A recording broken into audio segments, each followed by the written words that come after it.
The invitation came on a sweltering Houston afternoon, right when the weight on my chest felt nearly unbearable. My friend Madison messaged, "Mija, come to meditation group with me tonight.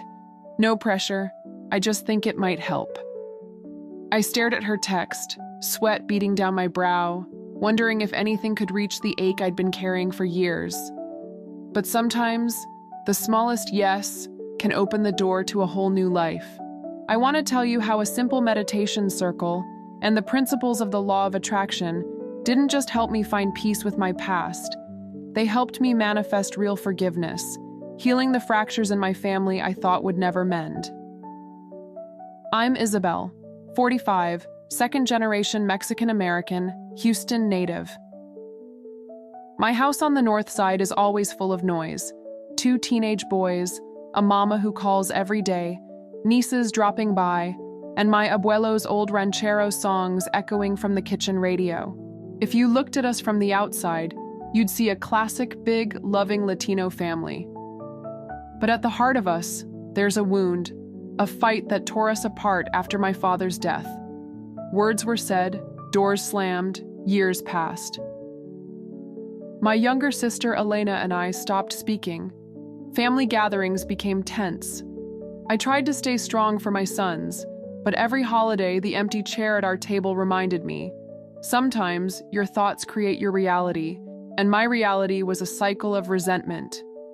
Honestly, it felt like forgiveness wasn't for people like us, people with stubborn pride, old scars.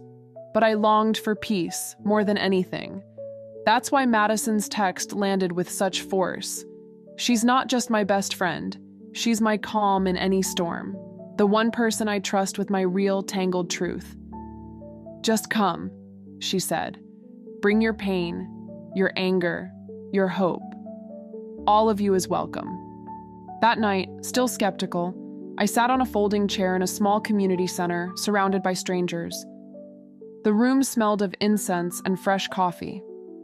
The meditation leader, Carmen, invited us to close our eyes, breathe, and feel what you feel, without judgment. At first, it was impossible. My mind was a storm, memories of fights, guilt, things I wish I'd said or unsaid. But as Carmen guided us, her words started to open something inside me. Imagine your hurt as a bundle of heavy stones. Each breath is a chance to let one stone go. With every exhale, you're lighter. The first time I really did it, let go, even a little bit, I started to cry. Not from sadness, but relief. My hands tingled, my shoulders loosened. Afterwards, the group shared stories. Carmen spoke of her own family rifts and how she'd used visualization, seeing herself and her brother laughing, holding hands again, even when reality was the opposite. She explained, "When you change your inner landscape, the world responds. That's the law of attraction. Forgive in your heart first. The universe listens." The next morning, Houston's heat already thick, I caught myself humming an old song my sister and I used to sing as kids. Was it a coincidence or a sign from the universe? I started a little gratitude practice. Not just the usual, my health, my sons, but searching daily for anything that softened my heart. The cool breeze at dusk, my son making cafecito just right, my neighbor's shy smile. Little by little, my walls dropped. Madison shared a book by Louise Hay about healing family wounds. I didn't believe in just think good thoughts and the world will change. But Hay's idea that holding grudges poisons only ourselves? That landed hard.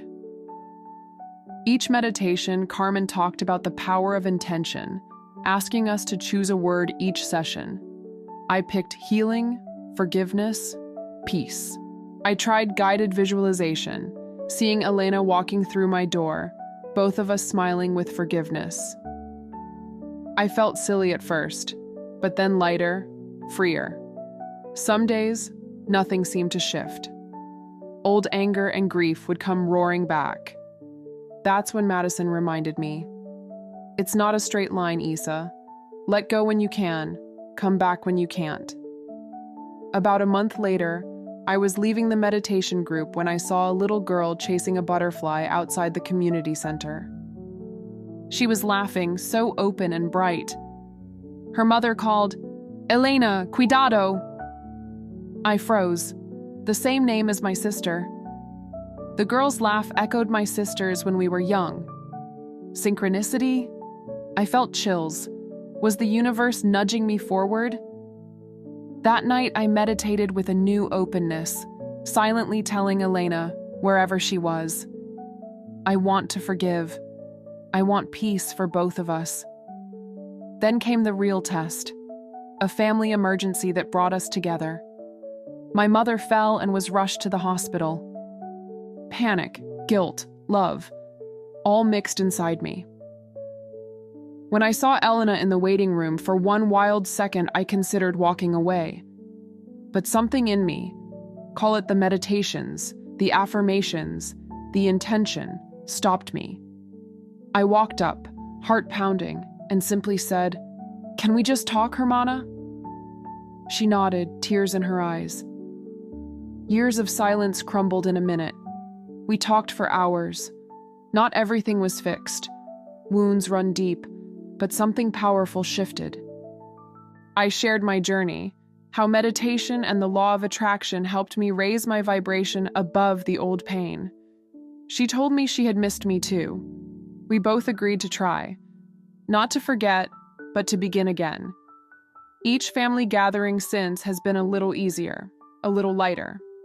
Our sons, once awkward cousins, started playing together again. Our first Thanksgiving. Back together, I looked around the crowded table. The laughter was real, the hugs genuine. I whispered a silent thank you to Madison, to Carmen, even to the universal laws for setting this in motion. Forgiveness wasn't instant, and peace isn't perfect. But I am proof that the universe is listening, and when you set the power of intention for healing, life finds ways. A stranger's smile, a song, a butterfly, a second chance. These days, I lead my own small meditation circle on Sundays, teaching others what I continue to learn. The practices, visualization, gratitude, letting go, aren't just habits. They're tools I use every day to keep building something new. If your heart's carrying old pain, or your family feels too broken to heal, please know, change begins on the inside, one breath at a time. If you're ready to call peace and forgiveness into your own life, comment below, "I welcome healing." And if my story sparked hope, please like, subscribe, and share. Someone else's journey may begin with your encouragement. Your story isn't over. Forgiveness is possible. The universe is waiting for your yes.